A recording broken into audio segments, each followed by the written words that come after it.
welcome to episode 251 Checkpoint Chat. My name is Alessandro Barbosa. I'm joined by Matthew Figuera. Your comment nodding doesn't work well on an audio podcast.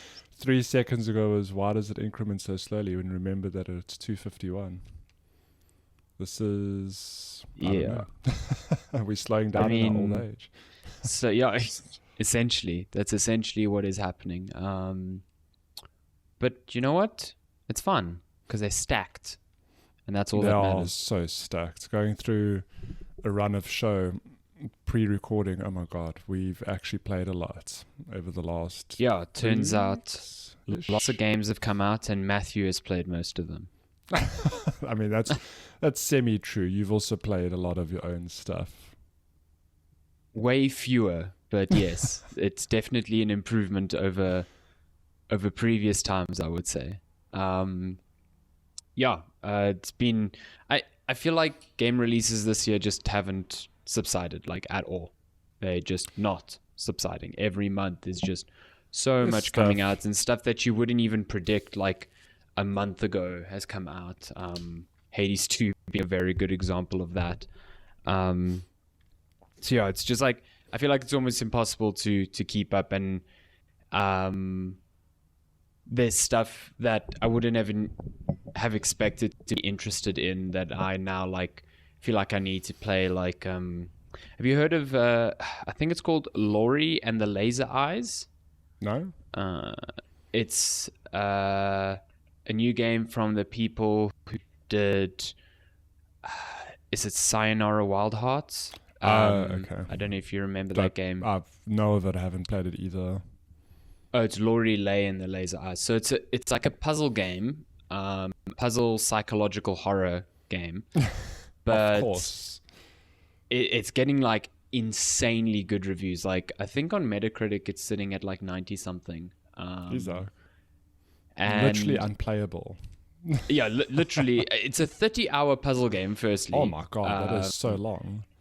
And it's like a game that apparently requires you to keep notes in a notebook. Like, the game even encourages you to do so. Yeah. And I've just like read and watched a lot on it, and I'm like, this looks like a game I absolutely need to play. And like a month ago, I didn't even know it existed. Yeah. You know, so stuff like that is happening.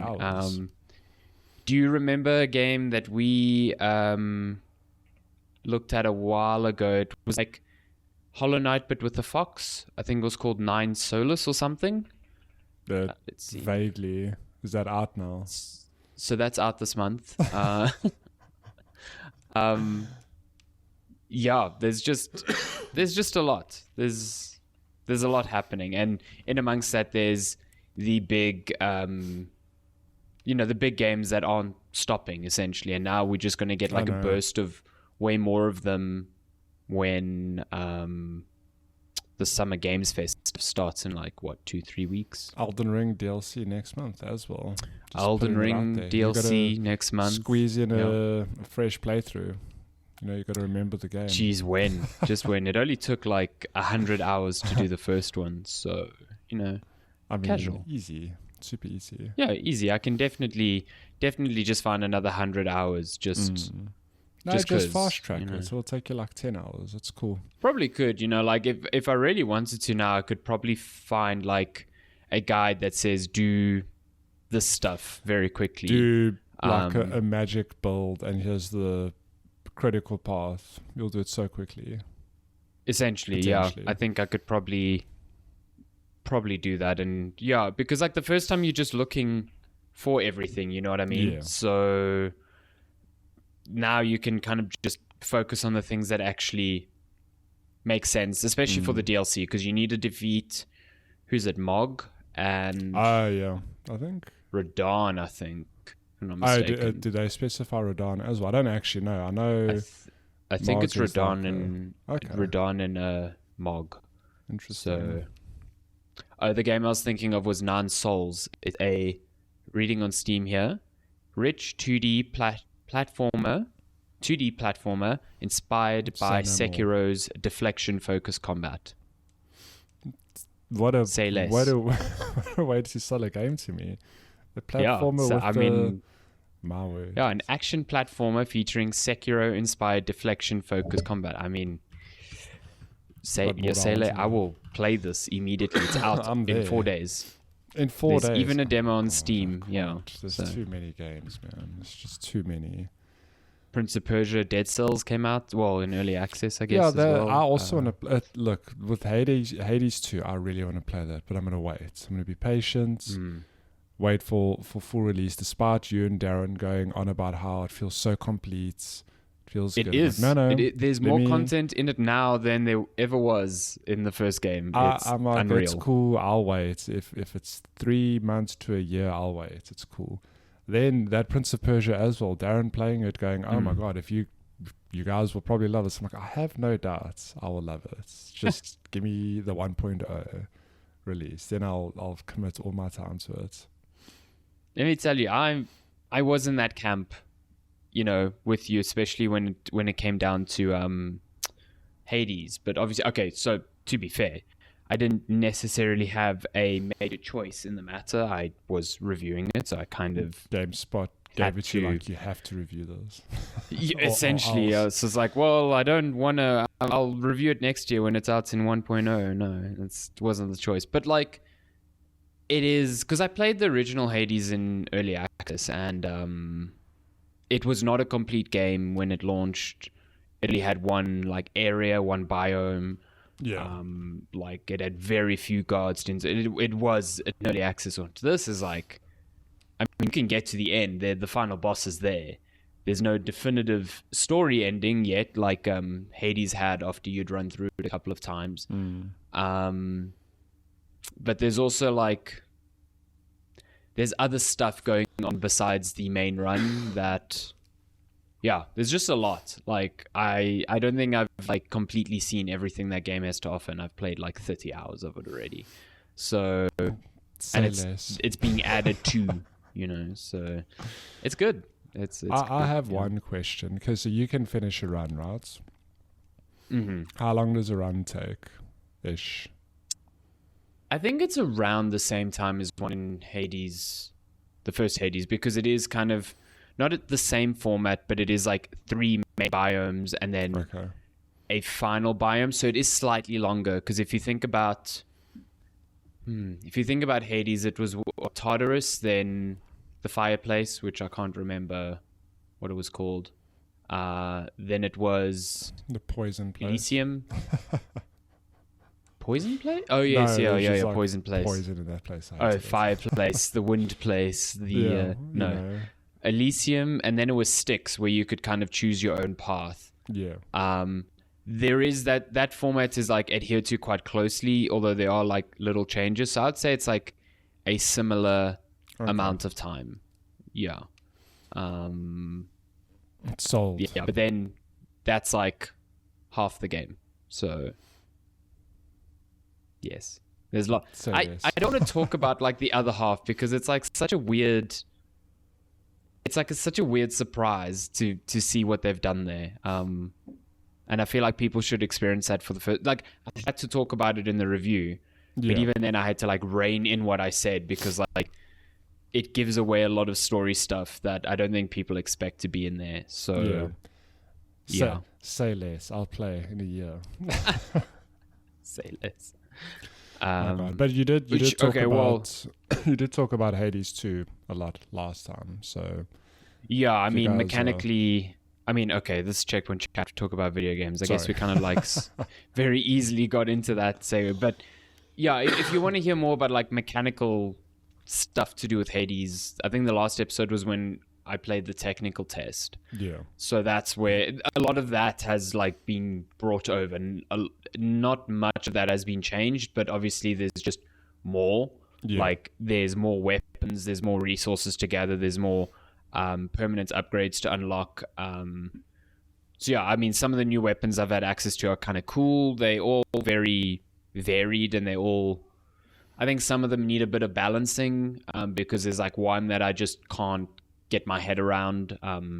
The way it like your standard attack is like a ranged attack, and then your special attack is like this sort of projectile based area of effect attack. It's like you have 2 projectiles that like swing around you in a circle, so they only hit when the projectile hits the enemy. It's not like a full-on area of effect. It feels a bit awkward to use, but I think that's part of what they are looking at and taking player feedback. I think in the first patch they made a pretty significant change where previously you have this whole system where you can choose like a tool to gather resources. So when you're out on a run, you'll come across like silver ore veins or like bronze ore veins, and you'd need a pickaxe to gather that resource. But in choosing the pickaxe, you would have to basically give up your ability to gather this other resource that you get from shades, or like seeds from dirt mounds that you'd need a shovel for.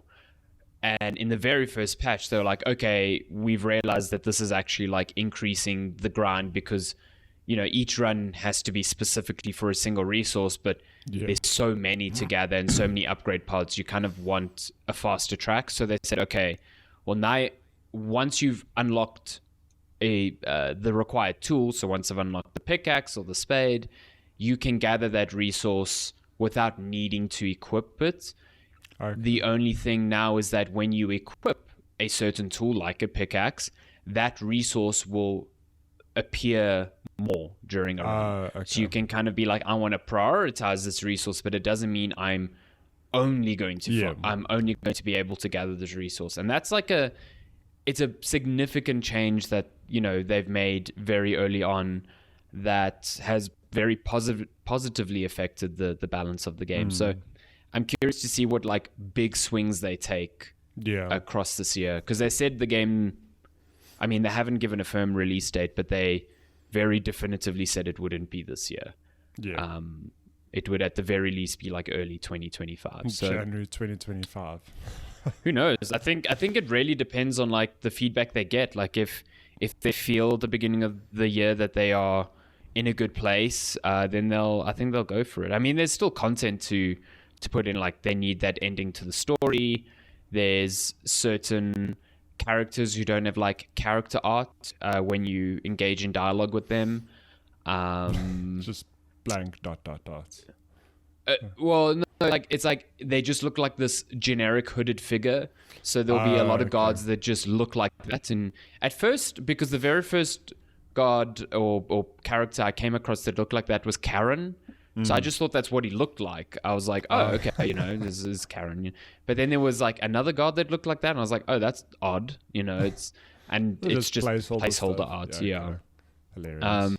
There's a lot of voice lines in there, so I don't suspect they have a lot to do there. But who knows? Maybe they've got plans to add whole new characters that they just haven't even put in there yet. So I suspect that's the case, because the current pool of guards that you can get boons for, I could definitely see expanding over time. So it's good. It's like an incredibly well-made sequel in that it builds on the first game in intelligent ways while also making the first game feel old by comparison. The closest example I can give is like Portal to Portal 2. Like Portal 2 is still Portal. It retains that identity. It's not an entirely different thing, but way bigger and better. Way bigger, way more ambitious ideas. And when you play Portal 1, it's still a really good game, but you're like, wow, Portal 2 had the goos, it had all these very varied like levels. It really took the established ideas and just made them better in every way. And Hades 2 is that. And I think a lot of sequels don't ever achieve that. A lot of sequels just kind of give more of the same, and the changes they make are actually negative in some ways. So it's really cool to see that Supergiant like homed in on the things that were good and then had really good ideas to layer on top of that. So it's great. Great game. I love playing at least a run every night. It's just so good. That's why I want a Steam Deck. I had a Steam Deck and I sold the Steam Deck, and now I want it again because I'm like, I need to play this in bed. You need a Hades 2 machine. Now, come on. I basically need a Hades 2. I want to see Hades 2 on a Steam Deck OLED. That's all I want to see right now. Nice. Oof. Pretty. We'll make a plan. But yeah, that's mostly what I've been playing. You've been playing way more games, like so many more games. And you've played I something really else. want. You're not allowed to talk about it. No, you are. Tsushima. Yeah. Do you want to save it? Oh, for we the can end get of to the that show? later. It's okay. We can get Just to that checking. later. Just checking. Yeah, Feel No, rude I just can't coming talk in about. there. Yeah, that's like out now. So, but I'll chat about that later. I want to hear some Final Fantasy because you finished that. Oh my god! And I have Throwing no fucking curveballs clue here. when I'll ever get back to that. So I want to know. Well, yeah, we spoke about what this, you thought of it. this busy year, and I think if you hearing me talk about Final Fantasy for the first time, go back. I've spoken about it plenty over the last 2 or 3 episodes, however long we've been talking about it. Been doing some check-ins here and there. So just to recap, though, Final Fantasy Rebirth is the second game in a planned trilogy, and it is an expanded, it's a bigger version of Remake, which was part 1 that came before it. In that, Remake felt almost more linear, like there were sort of hubs and whatever, whereas Rebirth is like, okay, we're putting this game in the open world. And I think it's pretty successful in translating that over. Like, I know there's been criticism thrown at the game in that there's a lot of busy work. Like, it falls into that Ubisoft trap of there's a tower over there, you should go climb it and activate it. And I acknowledge that. Like, is it necessary? Probably not. All that said, though, I feel that Rebirth is a game that anyone can pick up and enjoy. But if you're a fan and you've played the original, I feel that there's just so much love and fan service poured into this game that, like, I've said it a million times, most of my playthrough, I was just sitting there going, like, I can't believe this game exists. Like, it felt like they've thrown everything in the kitchen sink in, from cutscenes to characters to reimagining certain areas to expanding existing areas. I mean, like, you've played the beginning, Calm. I've said, oh wow, a wildcat. Yeah, well, I'm just ignoring like, it. I remember Calm in the original is just this, like, kind of throwaway town where Cloud talks about Calm is Sephiroth. the very first city you start The first at, city, yeah. correct? And it is, Yeah. like, you literally arrive there, you go to the inn, you play through the cutscene where Cloud talks about the Nibelheim and Sephiroth, and the then flashback, you yeah. move on. Like, that's what it is in the original. There's nothing else there. But in this game, when you start, it's like it's this huge, bustling city. It's dense. Massive, I still stand by what I've said with Remake, that Final Fantasy nails the feeling that they nail that thing that it feels like a place is alive, where you can walk in and there's just like dozens of people and they're all having, I know they repeat their lines, don't get me wrong, like, but the fact that it's that dense and bustling, and that's just the whole game from beginning to end. Yeah. Every city you go to is this expanded version of the original, and it's really, like, they've put a lot of effort into this. And I think the devs, like, they have to have been fans themselves. You don't just arrive in this project and, like, make this. I think a lot of them must have been, like, either worked in the original Final Fantasy or have just been fans big enough that, they work on this, there's just everything in the kitchen sink thrown in. And then, it's expanded over Remake in that you've got more party members to play with.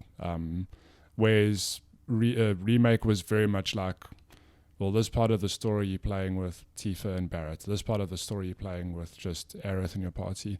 Yeah, I mean... Oh, you're right. I actually didn't think about that. In Remake, you didn't have party construction. It was always limited, like, to what the story gave forced you. on what was given to you. And here, like, I could be wrong, but I think there's like there's only a handful of moments in the game where you are forced to play with, like, a certain character. Otherwise, I that's kind of like at the beginning. I know when you enter the mines, you're given that portion where you have to play with Aerith and Tifa as Cloud, and then straight after that, it's just Barrett and Red, essentially. Yeah, so there are certain instances of that, but for the most part, it's free reign. Like, even certain story beats, it's like, well, this story beat's focusing on this person, but you can have anyone in your party. And, like, the side quest has Barrett, okay, but you don't have to have Barrett in your party. He just pops up in his cutscenes. It's actually quite funny whenever you're in battle. I don't know if you've noticed, even like if you're in the open world, you'll have your core 3 people, but you still see your other party members on, like, the outskirts, like, fighting alongside you, which is a cool little touch. I love it. They're still exploring with you. It's not like they go invisible and disappear. No. They, like, running around with you. They're just not the ones you control in battle. Yeah. Yeah. So yeah, I absolutely love this game. I think the ending was interesting. I get why it upset people, because I think a lot of people are like, I loved the game right up until the end.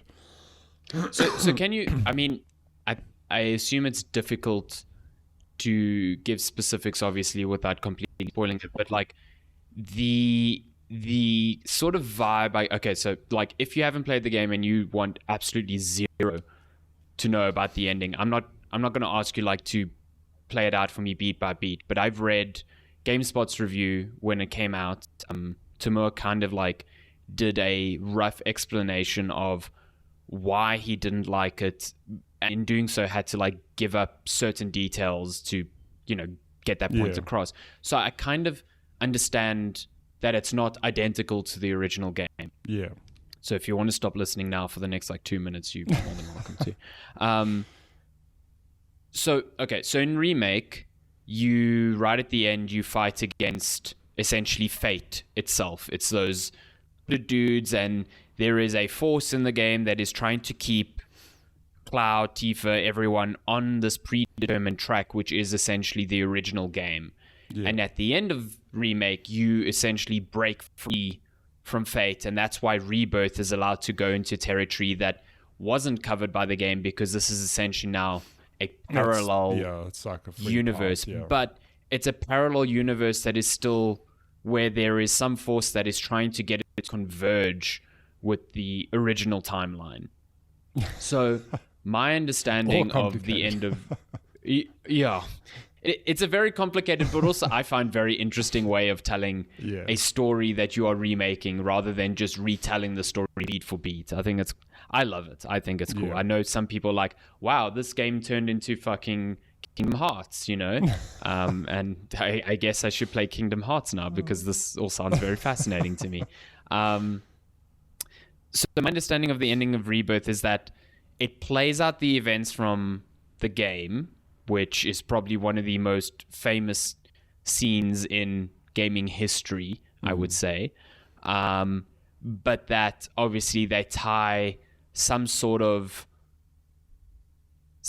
like trying to reconverge with the original story into that, and in doing so fundamentally changes the feel and vibe of that scene. Now, I don't know if that means if the fates of particular characters is kept intact or not, but I can kind of see why people might be mad that that particular scene was messed with. If so, is that sort of your feeling on that? No, look, I think, or am I even right? Put it that way. No, you are right.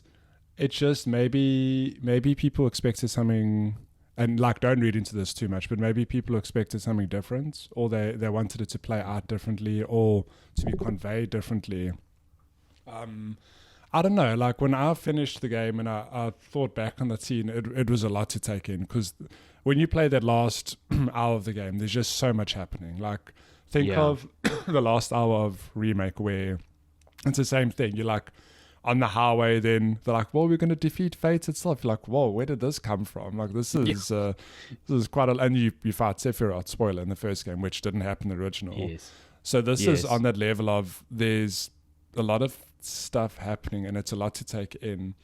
But yeah, I guess Timur is right in that there's this thing of the first game they're trying to break away from, you know, the beaten path or the existing path. And you think like, oh my God, Rebirth's going to change everything. And it does change certain things. But there is this sort of thing at the end where it's like, no, we're coming back to... Like, they pull it apart and they kind of like start bringing it back. And like, but wait, what happens with the third game then? Does that mean we're just going to get like what we know? Or does that mean that the third game's going to be different? Like, I can't really explain it without spoiling. Sorry, I've got this weird cough. I don't know, like I can understand why it would maybe upset some fans, purely because, like I said, maybe they expected things to, and I'm not talking about the dead specifically, but maybe they expected things to play out differently or to play exactly the same. Like, I don't know. I think when you're making a game like this, the expectations are just so high, you're going to piss people off regardless. I think that's totally true. With the way that they set up remake and the way that they set up this trilogy, like there was never going to be a situation where everyone was happy with the scene. Yeah, because 100%. Because it is so like it is so famous, and the way it made people feel at the time in the original is so like people hold on to that memory because it was so unexpected. It was like a Game of Thrones moment, like decades before Game of Thrones 100%. Ever happened. I also think in games like people just didn't die necessarily, so to see that is like, oh my god, like how did this happen? And I think also in the first game it was so detrimental because it's like you could have been relying on a particular character for like 2/3 of the game, and then suddenly they're gone, and it's like, well, how do I restructure my playthrough now to actually get to the end? Where that's not really a problem with this game. I don't think that really changes the vibe of the scene, but it's like that's why people remember this. That's why it was so impactful at the time. I think what I will say is that it still was very impactful. Like I loved I want to replay that last chapter, but I came away from it going like, shit, I really enjoyed that. It's like, again, I get why people might not vibe with it, but overall, like I was quite happy with it. I've got many questions because like at the end of the first game, there's a bit of head scratching. Like, well, what actually happened? Oh god, yeah. And there's a lot of discourse. I had to read up on it because I had very little clue what was happening. And it's the same. Yeah, there's discourse on like, well, what actually happened? Like, did Cloud do this? Did he not do this? Is this what happened? Was this all like? There's a lot of people putting theories out there, and I think that's also intentional, right? It's the creators are like, well, we're not going to tell you. You're going to question, and But I think that's fascinating. Like, if you get conversations like that to exist, that means you've done a good job, I think. As opposed to being like everyone knows exactly what happened and everyone can agree on that, But I mean, that's why games like Bloodborne are so fascinating, because it's not a definitive, oh, this is what happened. It's like, well, we have a baseline structure, but what does this actually mean? And I think, look, I'm not saying this is Bloodborne, like, don't get me wrong, but I think this last bit is like, there's a lot of room for interpretation of like, well, what is actually happening here. But all in all, like, so what you're telling me is at the end, Cloud summons the Blood Moon, and then he fights good. Rom the vacuous spider bites Sephiroth's head off and becomes the new big bad. I can't believe you predicted that. How did you? Incredible. Just, wow. It's just hat tip to Square Enix and From Software for sorting that out, so bold of them.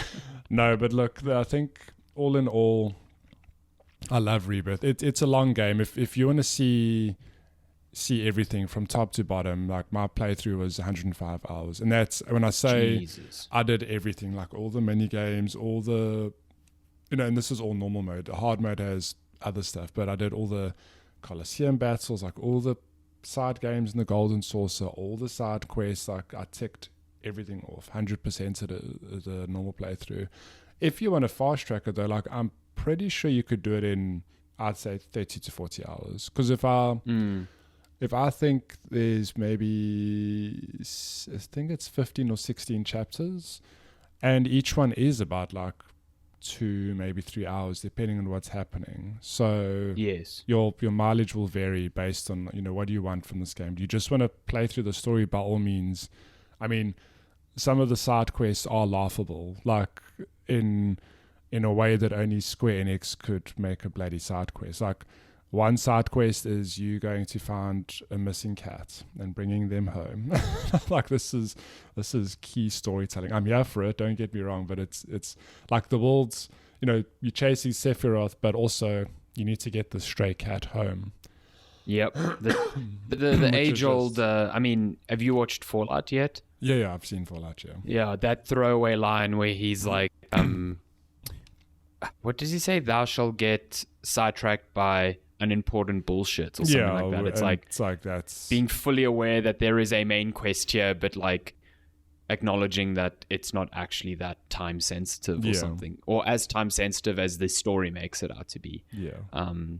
I mean, I think that's a lot of the friction with the game. Like, I'm having a tough time getting into it in the same way that I did Remake, and I think it comes down to the open world fluff. I don't 100%. think the open world is a good open world. I think Square Enix, obviously, this is at least this team's first attempt at that, and I think they've done what the like modern standard of the industry is for a open world. It's a typical Ubisoft tick box with like a bajillion mini games. But I think the last time we spoke about this, your advice like to focus on the core ones that help you get through the story, like getting particular summons or upgrading certain materia, and just kind of like not focusing on the rest. Yeah. Because each open area has so many things to do that you will spend hours between major story beats, and it just messes with the pacing completely. So I think that's what I'm going to do when I do get back to it, is just focus more on the narrative than anything else, because otherwise I don't see myself enjoying this for the same 100 hours that you did. No. And again, like, remember, it's who's playing it, right? Like, you've never played the original, so like I guess you couldn't be bothered going like, well, I want the most of this game. The little details are lost on me. They're lost. So but like the story itself, I think, is worth playing. It's, if you enjoyed Remake, it's, to me, it's a no-brainer. Like, you're getting more of that with more and that's characters. What I'm there for. Like, I love the combat system and I love the story. So I love engaging with those two things. And if the open world stuff is not vibing with me, I think that's fine. I think the fact that the game is completely fine with you skipping that stuff is good. I think if they forced you to do a lot of that stuff, that would suck. I could be wrong, but I don't think any main content is gated off in the traditional sense of like, oh, come back after you've built a better relationship with whoever or done 3 side quests. I think it is, you can just go for it. I do know you miss out on some of that stuff, because some of the character specific side quests like unlock relationships with your party members that obviously accentuate some story beats. But again, you can do that stuff without being like, I want to check off every monster analysis thing on the map or tower or this or that. Like, you can definitely not play every single game of Queen's Blood, although that is the one mini game I do enjoy playing. Queen's Blood is good. When I played as, I was like, am I going to play am I going to do every Queen's Blood challenge? And I did, because no, it's so good. But it's the same as The Witcher. Like, The Witcher 3 had all this superfluous bullshit on the like periphery, like Gwent tournaments and this and that, and I don't think trying to check off everything on that map was, the correct way to play that game. No. But it is the fact that it's 9 years after that, and this game in structure from its open worlds feels very similar to that. That's why it feels a bit 100%. But I don't think that takes away from it being a great game. I do genuinely think this is a phenomenal game. Yeah. It's interesting though, because I know you speak of the open world being the worst part, and I've thought about it now, and like I love Rebirth, but a part of me wonders, like, did I enjoy Remake more? Like, objectively, and it's interesting because maybe Remake holds a different place in my heart purely because it was the first time going like, holy shit, this is unreal how they've remade this. But there's also something special in the fact that, like we said, it's funny because for me a perk of this game is you get to build your own party. But then I think of Remake, when you're forced to play with a certain party, it felt like the narrative was tighter. It's like, cool, you've got Tifa and Aerith here, they're the ones talking to you, whatever. Like, it's very specific to that. And it's not that that's not present in Rebirth, but it just feels like maybe it is a bit tighter on that side, like maybe a bit more focused. I just think the scope of this game is huge, but the fact that they pulled it off is like what surprised me, because I couldn't envision how you go from Remake, which was like this closed world, to putting it in the open world and making it still work. And it does work, even though there are dated mechanics. It's unreal that that they've just translated it, because like I honestly couldn't envision it in my head. I was like, I just can't imagine an open world Final Fantasy VII. It's going to fall apart, and I'm surprised at least. I get you. I think I've had the same thoughts about, did I enjoy Remake more? And I mean, I remember I love Remake. If you ask me today whether you should play that game, it's like absolutely yes. But even then I was like, wow, there's a lot of stuff here that's forced upon you that feels very padded. Yeah. And that game in total, like I did everything in that game and that took like 40 hours. Yeah. And I think the difference there is that there's parts of Remake that feel padded that you cannot skip. Yeah. Like they are critical to like the main path, and those are far more annoying than things in Rebirth that make my brain go, you should probably do this just to tick off a list, but it's not actually required. So there's a bit of it's odd. I do miss the linear approach of Remake just because I feel it's more focused. But at the same time, when Rebirth does push you to those instances of a focused story, like the mine section that sits between Junon and, was it Calm, or that other open area? The grasslands, The grasslands, like that feels like the Final Fantasy VII Remake Rebirth experience that I want more of. Focused, Yeah, I think you 100% just skip the open world stuff. Just, mainline through it. I don't see the harm. The less I hear of Chadley, the better. Poor Chadley. He just wants dating. I have seen that little animation of Cloud whipping out that little gun intercom thing and talking to Chadley more than enough already. And it's so annoying because you can see when it's going to happen, because you do something and you press or you try and flick the analog stick to move and Cloud just does not respond. And it's like, oh, he's going to pull out his fucking cell phone. Cool. Let's have a look. Yeah. Jesus Christ. Yeah, it's good. So, yeah. I would recommend. It is good. It is a great game. I know I talk shit about certain parts, but I mean, that's what I think a good game forces that critique, but you want it to be better. Yeah. It doesn't mean it's not good. I think it's a great game still. I'd be interested to know what they do. Well, what the third part looks like, because maybe they take this criticism to heart and they rein in the open world stuff. Like, I think there will definitely be open world. They can't take that away now. Yeah, I definitely think that's a established thing for now. Yeah, maybe there'll be less busy work, for example. Maybe they'll tighten it up. I don't know. We'll see. There's a lot, as far as I can tell, again, not having played the original game and just knowing broad strokes of its story. My perception from people online is that there is still a lot to adapt in the final game. Plenty. So that's interesting because Remake adapted a very small portion of the game, and Rebirth obviously adapts more, but it feels like there's still half of the original game to adapt in a third of this Remake trilogy. The closer I got to the end, the more I realized I'm like, they have left a lot. Because even that, getting to the end of this game, I was like, you're going to see the whole world, and the third game will just be you revisiting those places. They've left a lot for that third game, let me tell you.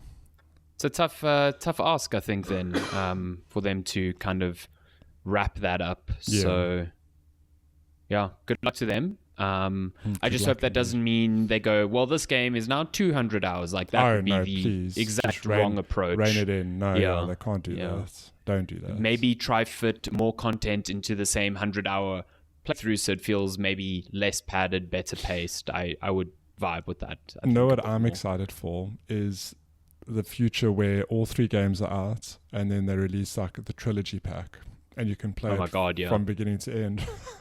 Yeah. I mean, there's some people waiting to do that. They're like, I'm waiting for it to be done to play all three. I'm like, you're going to burn out so quickly on that formula.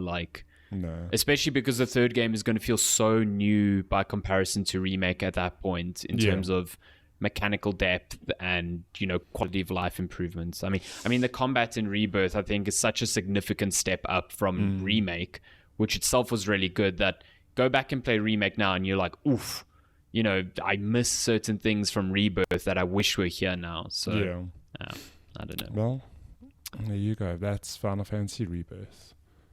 Good series, good game. What else has been on your plate? I know there's so much. That was just the entree. The entree. There is still dessert to come. Oh my god! I've been playing another little game, called Hellblade II. A little.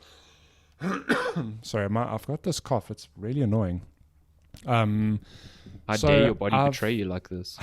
I've played and rolled credits on Hellblade 2, which is a sequel to, I think, when did Hellblade 1 come out? Maybe 6-ish years ago? Sure, yeah. It feels like a while ago. Yeah. It feels like ages ago. But if Did you know that it originally only launched on PlayStation? Yep. Wild. I Absolutely forgot wild. about that and only read it again this month, and I'm like, wow, that's strange. So if you don't know, Hellblade 1 was a game by Ninja Theory, but it's interesting in that it was kind of like not like I say an indie project, I mean that it was a smaller scoped project, like made by a small team, just a tight 6-hour experience, almost like an experimental game that is actually very good. I don't think you've played Hellblade 1. I haven't yet, no. So yeah, Hellblade 1, well, it's called Senua Sacrifice, Hellblade, whatever. It's basically a story about Senua, the titular character, who is going through some stuff. Okay, I'm not going to get into the story beats, but what made that game really special is that the way it tackled the narrative was interesting, in that you're playing Senua, but you hear the voices in her head. Like they're called Furies, and there's 2 or 3 of them, and they're often like talking over and above Senua, and it made for a very unique experience because she's dealing with psychosis. Yes. Which is like, I don't know if it's been done in a game before, and if it has been done, it's never been done like this. So it was a very unique experience in that if you're playing this game with headphones, you'd be walking through a party and you'd have a voice in your left ear going like, you can't do this, and one in the right saying, yeah, you definitely can't do this, and just like this banter back and forth, and then Senua having to like deal with like, oh my god, like what the hell's going on here. So the second story picks up, it's a direct sequel. I'm not going to spoil the first game for you because you might still want to play it, but Senua's people have been taken by Northerners as slaves, for reasons you don't know. She's like a Viking. She's like a Viking, yeah. But you've got these Northmen who are coming and taking your villages and like just causing chaos. So what Senua does is that she lets herself be captured to be taken to the slavers' location, so she could, like deal with the rot at its core. And en route on the ship to Iceland, where the game takes place, you encounter a storm and you're shipwrecked. And that's where the story picks up now. What you're seeing, if you're watching the video feed, is me on, these sort of desolate beaches, trying to find my way forward. And if you're watching the video feed, sorry if you're not, you'll notice that this game is like absolutely gorgeous. Yeah, it's really like one of the most visually, like, it's, I don't know, polished games I've ever seen. It's like we have to say, sorry, pardon the pun, like it is unreal. Built in Unreal Engine 5, and I don't know how many Unreal Engine 5 games there are. Is this one of the first? Nah, there's quite a few now. I mean, even Fortnite's in Unreal Engine 5 now. Fortnite's Unreal Engine 5. But yeah. I mean, this game... This was like the first game announced. Like, I think announced when it was announced, Unreal Engine 5 didn't even exist. Yeah. So... and you can see this, I think, is like a technical showcase for what this engine can do in terms of lighting techniques, lighting textures, not techniques, and just general aesthetic of a game. I played this on PC and it ran, I mean, I've got a pretty strong PC, but it ran perfectly, like no issue. And honestly, like I was saying to you before we started recording, I wish I'd played this on a big screen, because my little PC screen, I feel, did not do it justice. But in terms of like that to me is like huge tech, really great on that front, like no doubt. Hellblade 2 looks good. In terms of narrative and gameplay, like it's difficult to, not difficult to talk about, but I don't want to come down hard on this game because I did enjoy it. I rolled credits and I would recommend playing it to anyone. But it feels like, when you come from Hellblade 1, which is a smaller game made by a small team, and you have Hellblade 2 in the oven for like 6 years with a much bigger team, bigger scope. Now you've got Microsoft backing you. You're owned by Xbox. I don't know what I expected, but maybe something a bit more groundbreaking. Because for all intents and purposes, this game follows a very similar structure to the first one. It's very linear. You are like on rails walking down a path. There's like when I say open areas, I mean like you might go left down a path, get a dead end and a collectible and come back. Like it's very, very on rails guarded. Yeah. Which like, is it a bad thing? I don't know. That's up for debate. I mean, if you're trying to tell this, very tight narrative, like I get that intentional choice, but it just feels like it follows too closely. It just follows the structure of the first game a bit too closely. Which I guess it's just weird because, like I said, this game's been in the oven for a long time, and I don't know, maybe my expectations were... It's been like 5 years since it was originally announced, And I do recall, I mean, there was a big fuss made over like when it was announced. It was actually announced at the very last E3, well, the last E3 that existed and the last E3 I went to.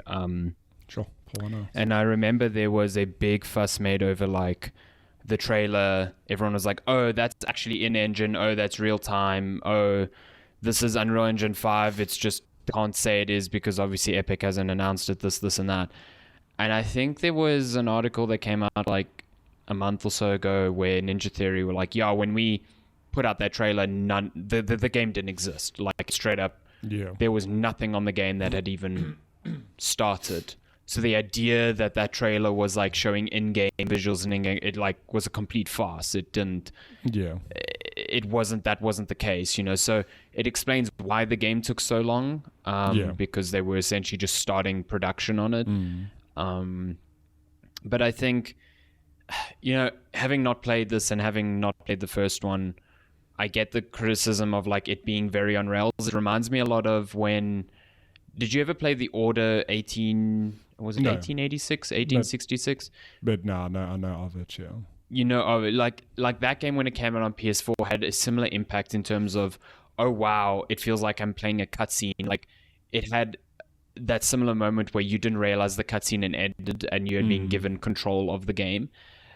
But the criticism levied at it at the time was that it traded its gameplay in service of visual fidelity, because like when you restrict player choice and movement and you really only allow certain interactions in a game, you can focus more on visuals because you're limiting what a player can do within that space and what they will see.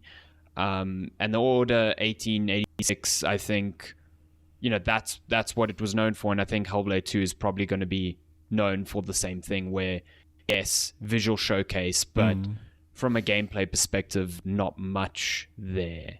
No, look, it's like frustrating is not the right word, but like the in terms of the gameplay, the combat, for example, feels good. Like I think in the first game, you could kind of tell, and like again, this isn't an intended criticism, but you could kind of tell like, oh, this was made by a smaller team. It's like a little bit rough around the edges. Whatever. Whereas if you watch any of the video footage, like the combat is like weighty and it feels like, I think Noel put it best, where every fight feels like you are fighting for your life. It's you walk into a thing, you're like, oh my god, like this is, you can feel like the weight of the sword and the desperation.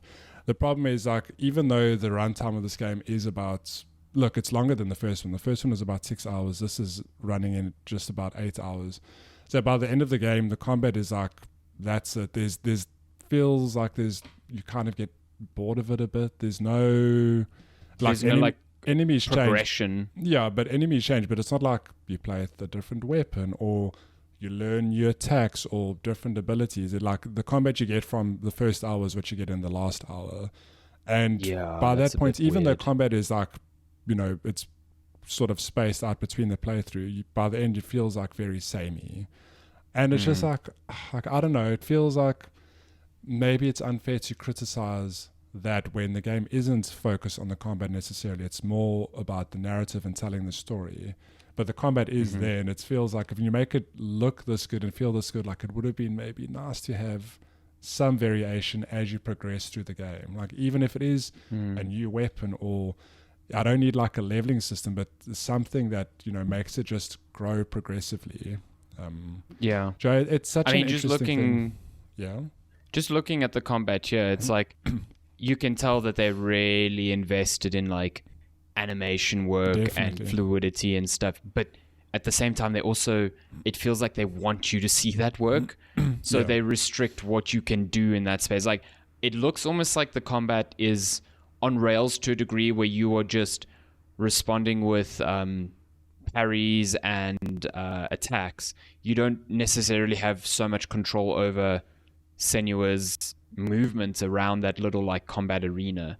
It doesn't look fast. It looks very slow, methodical, which obviously adds to the weight of it, but it's also done so that it can look the way it does, to my eye. No, it's an interesting one, because I would recommend playing this game, no doubt. There are just things to keep in mind, like that I've mentioned. It's linear. Exploration is like not really a thing.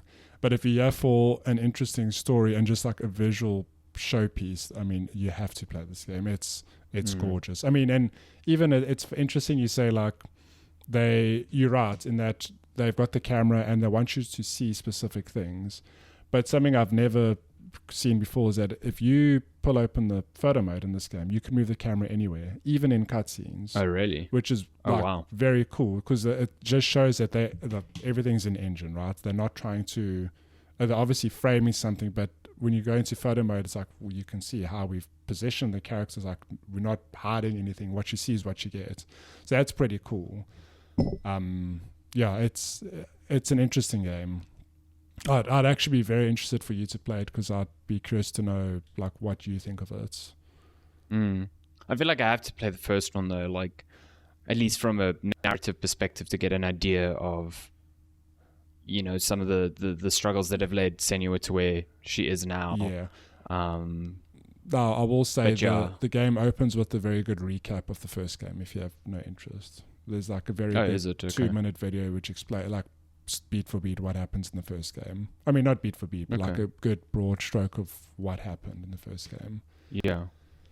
I mean, just looking at this feed, I mean, this is me watching a very small screen on Discord that is obviously compressing the video to get it to me. Like, it still looks ridiculous. The game looks like it's gorgeous. This is a benchmark for what games can look like on Unreal Engine 5.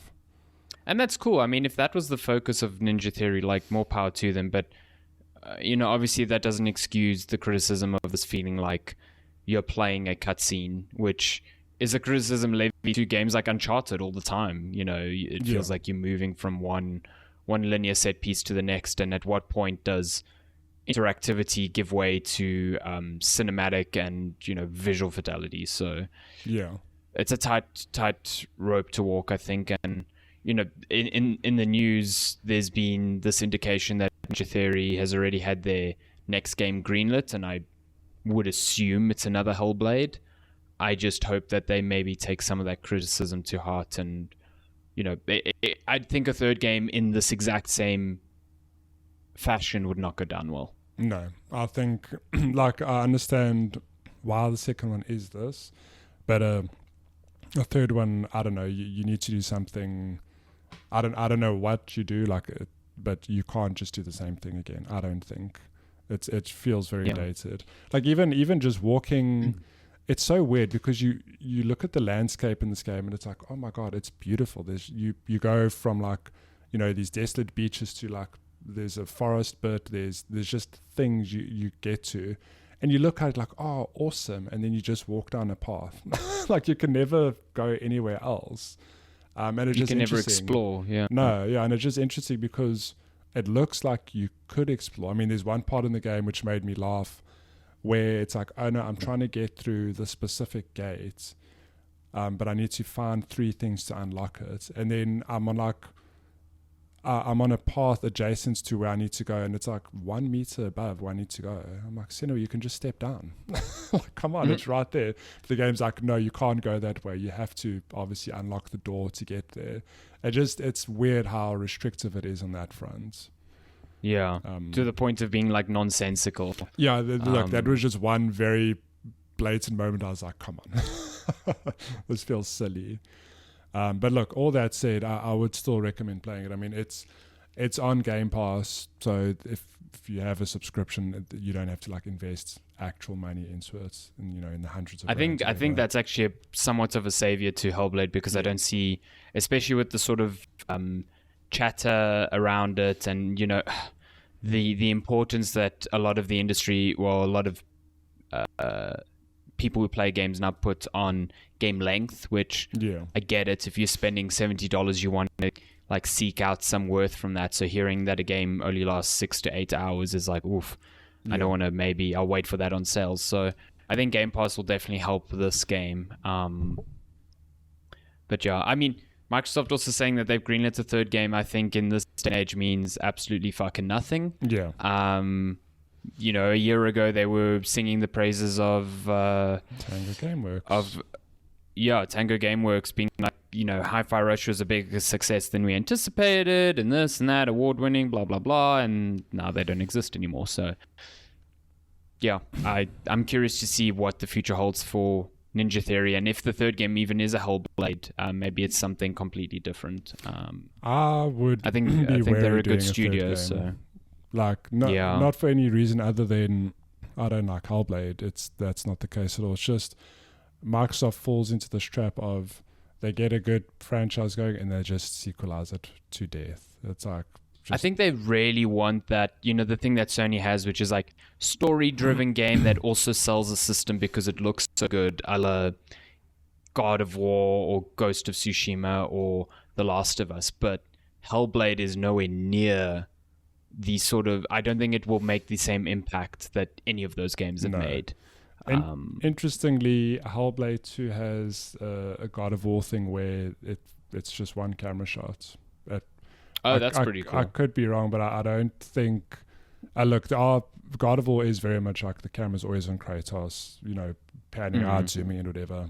And this is very similar, apart from, if you changing levels, whatever, the camera will like pull out, go like fly across the land, zoom back in, and then Senua's like walking. And it's like a very cool transition. But it's just interesting because I think they've taken inspiration from God of War, because it is a cool narrative device. So it's like there's no cuts, it's just one camera. You're never cutting to black, and it's never doing a hard cut to a different character. Yeah, it is cool. I like when games do that, but I mean, that's not a system selling feature anymore. We have no load screens. Yeah, it's like, that's nice. Not you, Starfield. You sit down. yeah, fucking hell, could you imagine? Cool, that's Hellblade. I'm curious to see it. Me being the visual like nerd that I am, I'm keen to see it in person. What's nice is I just really thought this would be like a big breakout hit for Microsoft, and it does not seem to be that. No. Yeah. Look, it's interesting because it's a good game. Do not get me wrong. Like, I enjoyed playing it, but it's a system seller. It is not. What's cool for someone like you, just for comparison's sake, like, we have that little prediction sheet that's going where we try and predict like meta scores for games, and I thought it would hit like an 86. You thought an 87. I think it's currently on 81. It's 81. Yeah, we're all wrong. Yeah. So that just kind of goes to show where our thinking was, and it just wasn't. I think that's probably where Microsoft thinking was as well, but just didn't end up being that way. Game easy. Also realized that you and Jeff have the exact same score for this game, so someone fucked up here. Jeff's got a formula in there that is meant to average out. Oh, he does. Oh my god. He's like averaging. I'm going to slightly tweak this formula without him knowing. I know. Hellblade. What was I going to say? Oh, what's nice about it is that for someone like you, it's funny because 8-hour game can be a negative thing, but for someone like you, it's like it's only an 8-hour game, so it's not like this huge time investment if you want to see what it's all about. I'll give it a go. Cool. Shall I very quickly talk about another? Let me tell you about a system seller. Hold up, let me make a timestamp here. This is let's go. I'm ready for the system seller of the week. If you needed a reason to get Game Pass, let me tell you. Little kitty, big city, is it? This is it is hilarious when you talk about this next to the exact opposite of a Hellblade. So this game, I can't remember when it was announced, but it came to Game Pass about a week or two ago. Very cute looking trailer where the premise is you just a cat lost in a big city and you've got to find your way back. And it does very much what it says in the box. If you're watching the video feed, I just jumped onto the counter and swiped a glass off. Yeah, straight realistic. To the floor. So realistic. It does what it says in the box. This is a cat simulator, for lack of a better description, to the point where you can jump, you can swipe things, you can like nuzzle against people when you come up against them, you can meow, and it's just that, right? Just be an absolute menace. Be an absolute menace to society. But the premise of the game is, you've fallen off the ledge of the apartment you live in, and you're living in the streets. You've got to find your way back up, and getting your way back up is the premise of the story. And how you do that, I'm still trying to figure that out. Okay, because it's kind of like Stray. Hey, it's basically Stray. So it's a sandbox game to a degree where you can kind of go where you want, except that's not true because you are restricted by certain things. So like the opening bit here, you're just kind of roaming around, trying to figure out where to go, some light platforming, light exploration. But then you meet a fellow crow here who you'll see, who says to you, I'm basically going to help you get home if you collect shinies for me. And that's, kicks off this quest of you just exploring the city, finding these shiny collectibles, and how you get them differs. It's set up structurally like, as an example, you'll go to a shop and there's a cat sleeping there who's got important information for you, but he'll only give it to you when you've swiped off jars of marmalade off the shelves for reasons. It's silly things like that, and that is the premise for this game, and it's just an absolute delight to play. If you've ever wanted to live your dream of being a cat, just being an absolute menace in society, then look no further than this. I think it looks really beautiful. I'll give it that. So you've got no sound, but there's like a chill jazz soundtrack playing the whole time. I think, I've never played Goat Simulator, but I think it's very similar in that, you kind of in an open world and you get these bonus objectives to do, like whether it is hitting things off a shelf or doing whatever. So as an example, somewhere in the city, you see a rubber duck just chilling there. Okay. If you pick it up and you put it in a nearby pond, you get a pop-up going oh, hey, here's a side quest, find 5 rubber ducks and put them in the pond. It's stuff like that you can figure out yourself. It's not cool. It's not, a core gameplay thing you have to do, but it's just you figuring out how to do these things. I mean, you've just seen now, I end up in a yard with a whole lot of paint, and I just put the paint on the canvas and I unlocked a thing become an artist. I just love this man just calmly just watching you do this. I'll have you know that this man is going the whole time going this cat is an absolute Leonardo da Vinci over here. My God. I think this looks very endearing and very cute. It's this is me just sitting. I got an achievement for sitting. It's that level of amazing. It's just a sandbox of you being a cat, and obviously there's a main story you're trying to get back to your place, but the journey there is whatever the hell you want it to be. If you want to be an absolute menace, 100% you can do that. I think the only thing they've gotten very wrong here is that they've chosen a black cat instead of a ginger cat, because that is chaos incarnate. So I mean, you're not wrong, but this game is just, I can tell you just the number of times I've laughed or just smiled with the sheer silly things you can do. Hang on, let me find. I've seen a lot of comparisons to Untitled Goose Game, but I think that's what I'm thinking of. Sorry, not Goat Simulator. Untitled Goose Game is the one where, you just being an absolute menace as a goose trying to do certain things. I guess Untitled Goose Game always had this feeling of you are very much trying to be an asshole, where this is more that's not the entire purpose of the game. It's just a byproduct of certain things you do. Yeah. It's silly. It's not long. I think Noel said like 3 hours to, do everything or tick off most of the stuff. I think that's the perfect length to not let this to get overstay its welcome. No, for sure. Oh my god, is that a ginger cat there? That's a ginger cat you can talk to. Yeah. Oh, amazing. It's just like this quite unassuming indie game, but it's just packed with like so much charm. And if you're a cat lover, and even if you're not, but if you're a cat lover, there are just things this cat does and that you can do with this cat. You're like, of course, like it's just natural cat behavior.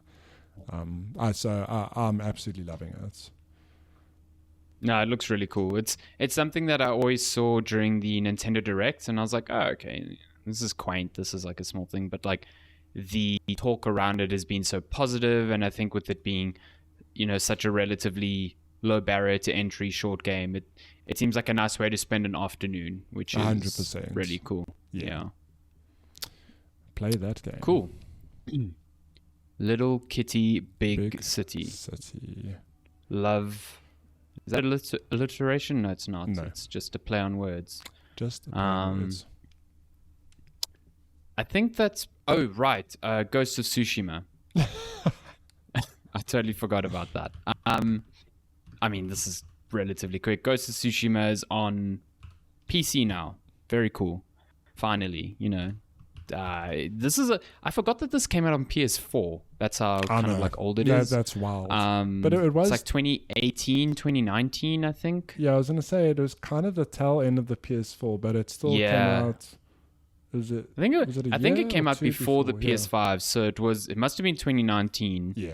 Round about then. I remember really enjoying this game, even though it was very much another Ubisoft checklist sort of thing. I just thought the story, the characters were really good, and then the thing that really drew me in was just how Sucker Punch captured that setting and the world just looks phenomenal.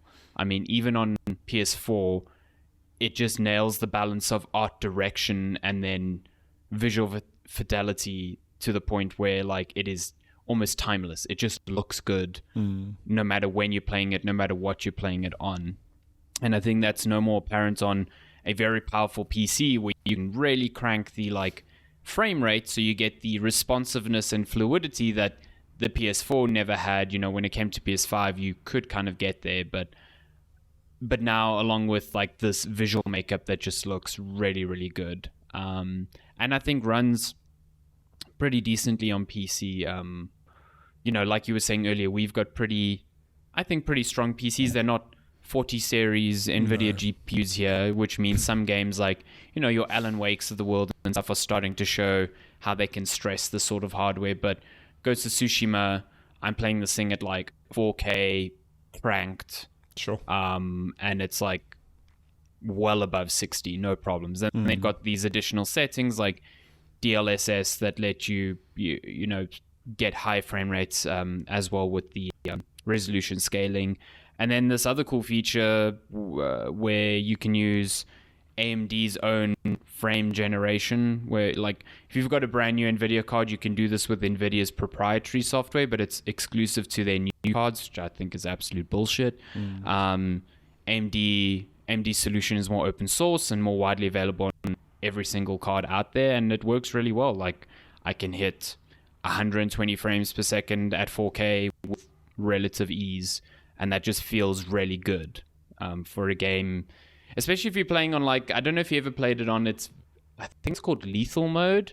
Yeah, I did. It's like billed as the game's hardest mode, but I also think it's the game's most realistic mode because yes, it's hard because you pretty much instantly die, but enemies also instantly die, which is really, it feels really cool. Very high stakes combat, and I love it. I just think the game sings when you play it like that, and having the additional frame rates and responsiveness to coincide with that feels really good. So yeah, game is still good. I think if you've been waiting out on PC for it, this is a no-brainer. You should absolutely play that.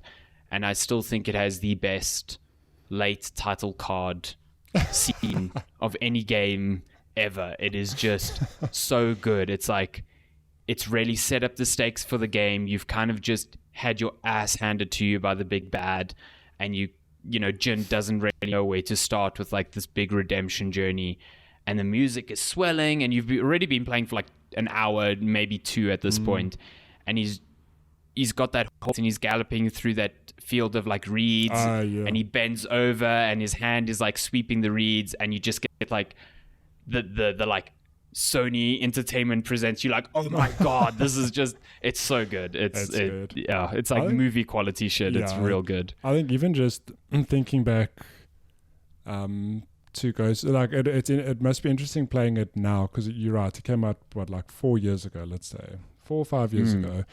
Seeing what that game did, which other games have learned from already in terms of like how you navigate that game. I mean, no other game has a wind, that directs. Yeah, that's true actually. But and it's very subtle, I think, because they keep doing the wind over and over, and you can follow this thing without constantly like initiating a map or something like that. But it's just interesting. Like if I think of a good example is the fox, where if you see a fox in this game and you follow it, it'll lead you to a something. How many other games have learned from that? I mean, even Final Fantasy Rebirth, which we spoke about earlier, that's literally got the exact same thing. There's an identical thing in Rebirth. You either have a baby chocobo or a bird flying to you being like, hey, can you follow me? And it's just like such a simple idea that Ghost of Tsushima did first that others have learned from. I love that. I agree. I think it established some cool open world ideas. I just think it also fell victim to content over quality at some points. Like when you get to the third island or the third area of the game, I was already like, okay, I feel like I'm done. The story needs to like wrap up. And thankfully that third area is significantly smaller than the previous two. I think this game has a really good power curve. Like you feel very limited at the beginning, but by the end you feel like an absolute badass assassin. It just feels phenomenal. It is good.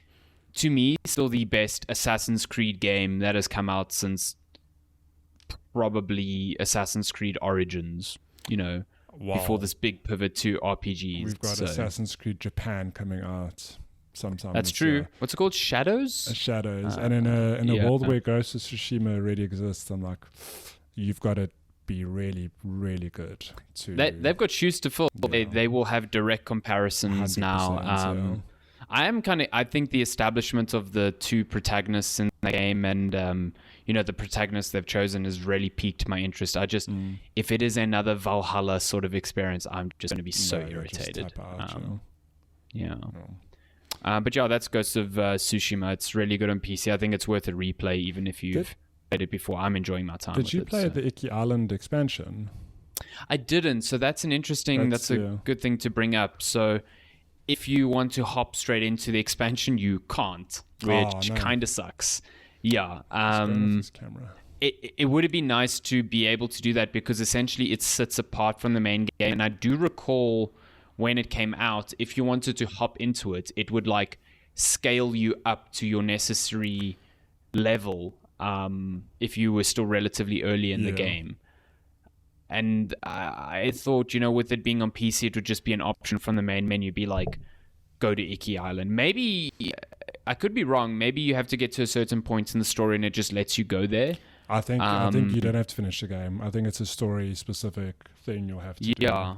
So maybe I just need to play a bit more and then I can hop straight into it. Because, that's something I never finished on PlayStation. So I do want to get to that. You also have the multiplayer mode, Legends, which is like I think it's like a PvE, 4-player PvE sort of thing.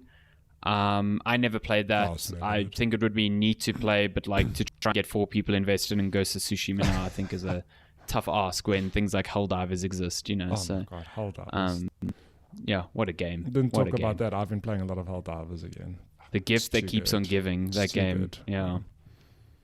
But it's another good Sony exclusive to come to PC, and it seems like God of War Ragnarok is the next one on the plate. But I think this is just another release that goes to show that Sony's purchase of Nixies was like one of the best choices they've made in a very long time. That studio continually puts out very, very good ports with features that are very welcome by PC players. It's not just a port that seems like a rehash of what's on PlayStation.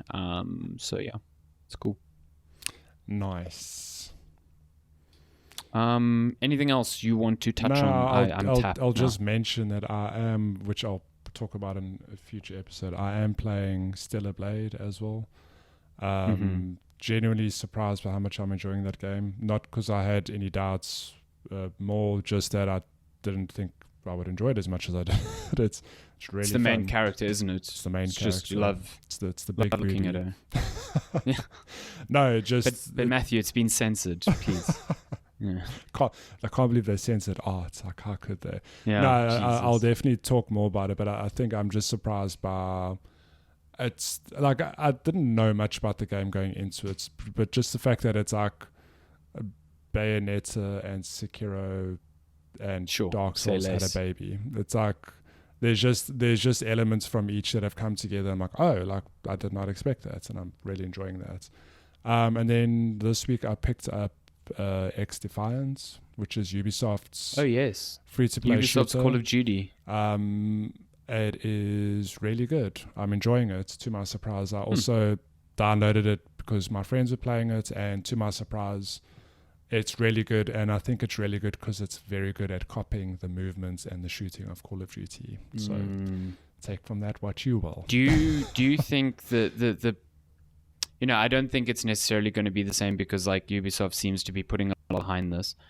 But do you think there's the potential for it to turn out like it actually was Ubisoft's other game, that like Battle Royale they had for like a few months and then they just like completely shut it down. No, what was it called? I know exactly what you're talking about. I can't think what it's called. It was like that game show one. It's like the finals, but not the finals. It's another one. You're right, yeah, it's basically the finals, but not the finals. No, I think this has more legs, definitely. Okay. I think the problem with their Battle Royale is that it launched into a market that was already dominated by like Apex at that point, just better stuff. Whereas it'll be interesting to see where xDefiant lands in the next 3 to 6 months when Call of Duty launches. And I mean, because the reality is there are a lot of competitive shooters in the market. So like, I don't know, maybe people play this and go like, like the finals is better or whatever. And the name of the game now is continual content that keeps people engaged. So like the launch is always easy, I think, because it's like everyone is willing to try something new for a few hours. It's now retention. That's the big problem. And it's what so many games struggle with in light of like Fortnite and Call of Duty just doing that so incredibly well. Yeah. I think it's interesting because Ubisoft do have a track record of launching games that are like, okay, and then they just get better with time. Like Rainbow Six Siege is a good example of that launch and people are like, it's okay. Now, like, I don't know what the player numbers are today, but Rainbow Six Siege has been around for years and it's got a strong player base. I do feel like that was a flash in the pan, a very extended flash in the pan though for them, because like it did launch super badly and they supported it and now it's good. I mean, it's been good for, it must be close to a decade now. Yeah. I mean, I remember still being in university and that the redemption story had started at that point. But you look at some other multiplayer games, like I know For Honor sort of had that for a little bit, but that's kind of like fallen to the wayside. You look at Skull and Bones, you look at, this Battle Royale we're just talking of. It's not all of the games that are getting that same sort of treatment. Yeah. But I think this is an interesting one in that xDefiant, I'm not going to get into the weeds, but just as a quick overview, xDefiant is a shooter, but the classes you choose are all pulled from existing Ubisoft titles. So like I can play as the ghosts from Ghost Recon who have their own gear and perks, whatever. I can play as DeadSec from Watch Dogs. So like from that front, they've got a lot of content to pull from. Like there's 5 or 6 factions at the moment. And we were laughing because like, well, when do they bring Assassin's Creed as a faction? And like, apparently that might be a thing where maybe you run around as Ezio with a gun. Like it could be a thing. I can't wait till they add Rayman. Or the car from Trackmania. 100%. There are legs to Give this the car game, from Trackmania a gun. We'll see. I'm having a good time, and I'll definitely talk about it in more depth on our next episode. It is interesting. I mean, it always happens, but the industry sort of converges on these ideas. Like, Valve has had their next game like very widely leaked over the past week and a bit, and it seems to be not necessarily just a straight shooter like xDefiant, but more an Overwatch hero style shooter. But it also features the sort of same idea where this is going to be a game set within the universe, quote unquote, of Valve. Like the map that has been widely leaked is kind of like the city from Half-Life 2. Okay, you know, but that's like cool. one of those things. I mean, we'll see. Yeah. Team Fortress 3, just do it. I'll be there fucking day one. 100%. If they do I want to Team play Fortress Spy 3, again. yes, that'll sell like hotcakes. I was trying to explain to Azuma at work, who had never heard of Team Fortress 2, the sort of adrenaline rush you would get when you were playing Spy in TF2 and you managed to stealthily get behind the entire enemy team. And you were just tactfully yeah. backstabbing them until they realized what was happening. Fucking fantastic. So No better rush in multiplayer gaming. Yeah, that game's still a benchmark of like good balancing and like class synergy and stuff. It was so good. So good. I mean, the bunny hopping as the soldier, The scout. the absolute raw speed of the scout, the having your German medic before Mercy ever existed, who also is German. Who would have thought? Wow. Why Overwatch? Why'd you do that? Yeah. Just, good. I mean, TF2 ran so Overwatch could sprint and then hit a hurdle and die. Who knew? Who knew? But that's me. But that's it. That's a lot of video games, I would say, and part of the reason why we maybe stagger these out a little bit more. But look at that, like a full hour and a half of just video games. There's lots of news. I mean, we've been touching on bits and pieces here and there, but I think that shit is going to kick into absolute overdrive during Summer Game Fest. And I think it would be nice to kind of watch a lot of these conferences and touch in on what we've seen as opposed to what we've been playing. So maybe that stuff will come out in the very near future. But there's lots of games on the horizon. I really want to play Animal Well because the sort of conversation around that game seems so interesting. Laurier and the Laser Eyes is another one. There's so much. There's that Nine Souls game. There's just a lot. And who knows, maybe in June, Silksong 2 will just be Shadow dropped. We can don't only, even say it. can only pray. Silksong out the same day as Shadow of the Erdtree. Did I say Silksong 2? You see, that's where my brain is at. It's just jumping like into Hollow Knight 2, 2050 over here. at this rate. My goodness. So that's been episode 251 of Checkman Chat. You're more than welcome to still send questions. Maybe we'll answer them at one point. I don't think there's been I don't think there have been any. But But you're more than welcome to. Always have a look. And I'm pretty sure we'll be back a bit sooner than last time, which was, I think, just shy of a month ago. So, but just shows how a lot can. Oh, did you see in the news? So there's a new Doom coming out, and I'm like, okay, because Doom Eternal, I didn't really vibe with that much.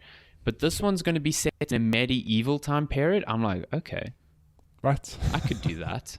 I could Is get that, okay, I missed that. I missed that little bit of information.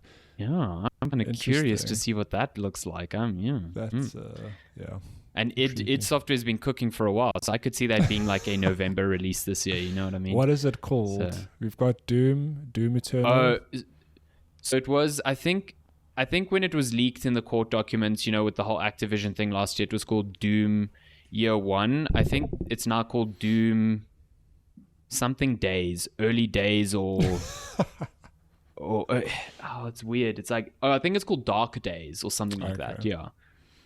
An equally terrible name, I think. But it would be nice to have the aesthetic of like future Doom guy on Mars and on future Earth, and then eventually in heaven to like my goodness old demonic castles. That would look sick. Although they kind of had that in the first Doom 2016, but either way, I'm kind of curious to see. Yeah.